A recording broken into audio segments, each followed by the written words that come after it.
ایک حدیث سناتا ہوں آپ کو میں سب سے پہلے، جو صحیح بخاری میں جو اللہ کے رسول کی حدیثوں کی سب سے زیادہ اوتھینٹک کتاب ہے،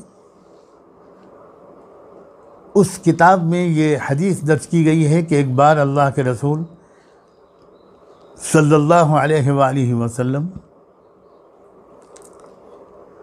ایک مجلس میں کچھ گفتگو کر رہے تھے۔ اتنے میں ایک شخص آیا، گاؤں دیہات کا رہنے والا، اور اس نے آتے ہی ایک سوال کیا اللہ کے رسول سے کہ قیامت کب آئے گی؟ اس وقت آپ نے جو جواب دیا وہ یہ تھا، اذا ضیعت الامانہ فانتظر الساعہ، جب وہ وقت آئے جائے کہ جب امانت ضائع کی جانے لگے گی تو اس وقت قیامت کا انتظار کرنا۔ اس نے مزید وضاحت طلب کرتے ہوئے پوچھا کہ یہ امانت کے ضائع ہونے کا کیا مطلب ہے؟ کیسے ضائع ہوگی یہ امانت؟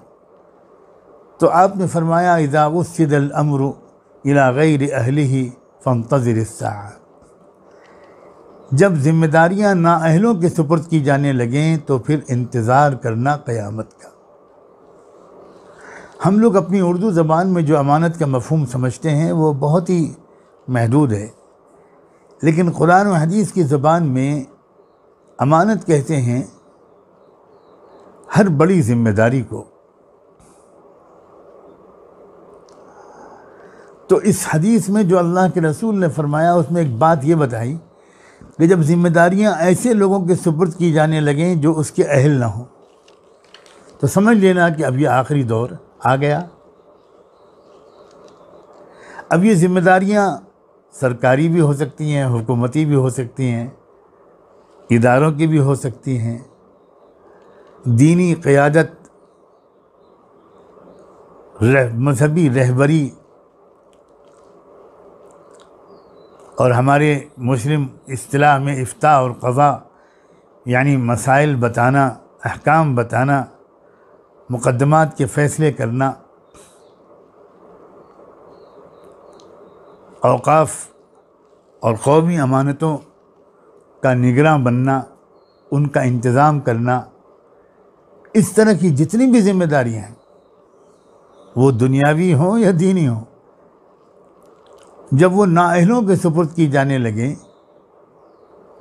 تو یہ قرب قیامت کی ایک نشانی ہے۔ یعنی جب یہ رواج ہو جائے، اس کا مطلب کیا ہوا؟ اس کا مطلب میرے اور آپ کے لیے یہ ہوا کہ یہ غلطی ہم کو نہیں کرنی ہے، ہم کو بچنا ہے، اس سے ہم کو بہت واچفل رہنا ہے۔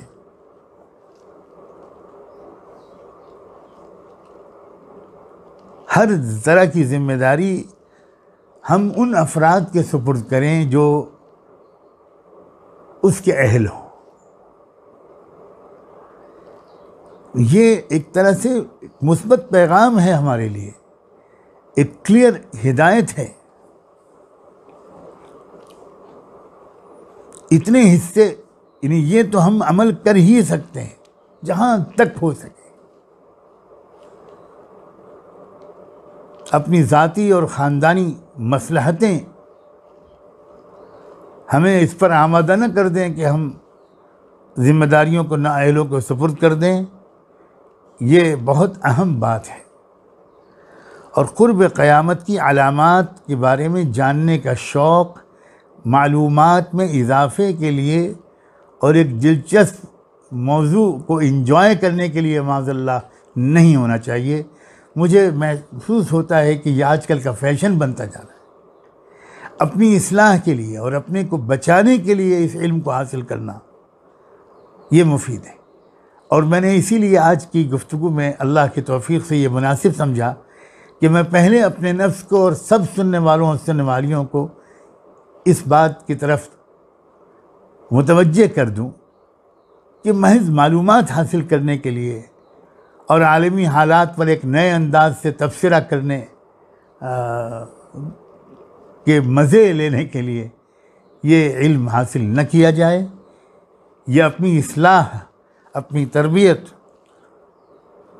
اور اپنے کو بہت مہلک غلطیوں سے بچانے کی نیت سے یہ علم حاصل کیا جائے۔